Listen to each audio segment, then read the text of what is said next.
নিত্যপণ্যের ঊর্ধ্বগতির মধ্যে এবার রান্নার গ্যাসের দাম বৃদ্ধিতে নতুন করে চাপে পড়েছেন সাধারণ মানুষ।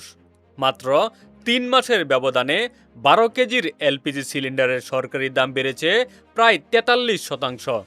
চলতি বছরের ফেব্রুয়ারিতে যেখানে একটি সিলিন্ডারের দাম ছিল ১,৩৫৬ টাকা, বর্তমানে বাংলাদেশ এনার্জি রেগুলেটরি কমিশন তা নির্ধারণ করেছে ১,৯৪০ টাকা। তবে বাস্তবে বাজারে ভোক্তাদের গুনতে হচ্ছে আরও বেশি। অনেক জায়গায় ২,২০০ টাকারও বেশি দামে বিক্রি হচ্ছে এই সিলিন্ডার। রবিবার রাজধানীর রায়ের বাজার, নিউ মার্কেট ও কাউরান বাজার এলাকায় ক্রেতা বিক্রেতাদের সঙ্গে কথা বলে জানা যায়, সরকার নির্ধারিত দামে এলপিজি পাওয়া যাচ্ছে না। কোথাও কোথাও এখনও সরবরাহ সংকটও রয়েছে। এই সুযোগে কিছু ব্যবসায়ী অতিরিক্ত ২০০ থেকে ৩০০ টাকা বেশি নিচ্ছেন বলে অভিযোগ উঠেছে। কয়েক মাস আগেও ১,৩০০ থেকে ১,৪০০ টাকায় গ্যাস কিনেছেন। এখন একই সিলিন্ডারের জন্য ২,২০০ টাকা পর্যন্ত দিতে হচ্ছে। এতে সংসারের অন্যান্য খরচ কমাতে বাধ্য হচ্ছেন। নিউ মার্কেটের চাকরিজীবী প্রীতম হাসানও একই কথা বলেন।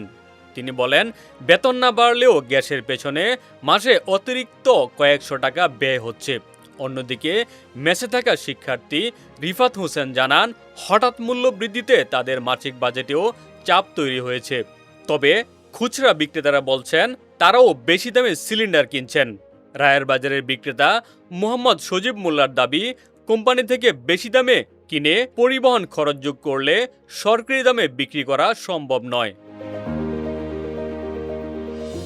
নিউ মার্কেটের বিক্রেতা শাহরিয়ার আহমেদ বলেন, আন্তর্জাতিক বাজারে দাম বাড়ার অজুহাতে কোম্পানিগুলো সরবরাহ কমিয়ে দিলে পাইকারি বাজারেই দাম বেড়ে যায়। সর্বশেষ গত ১৯ এপ্রিল বিইআরসি এলপিজির দাম পুনর্নির্ধারণ করে প্রতি কেজিতে ১৭ টাকা ৬২ পয়সা বাড়িয়েছে। নতুন দরে ১২.৫ কেজির সিলিন্ডারের দাম ২,০২১ টাকা এবং ৪৫ কেজির সিলিন্ডারের দাম নির্ধারণ করা হয়েছে ৭,২৭৭ টাকা। বাংলাদেশ প্রকৌশল বিশ্ববিদ্যালয় এর সাবেক অধ্যাপক ও জ্বালানি বিশেষজ্ঞ ডক্টর ইজাজ হোসেন বলেন, শুধু দাম নির্ধারণ করলেই হবে না, মাঠ পর্যায়ে কঠোর নজরদারি নিশ্চিত করতে হবে। কেন সরকারি দামের চেয়ে বেশি দামে গ্যাস বিক্রি হচ্ছে তার জবাবদিহি কোম্পানি ও ডিলারদের কাছ থেকে নিতে হবে। দ্রুত বাজারে শৃঙ্খলা ফেরানো না গেলে সাধারণ মানুষের জ্বালানি নিরাপত্তা আরও বড় সংকটে পড়তে পারে। ডেস্ক রিপোর্ট, বাংলা বাজার পত্রিকা।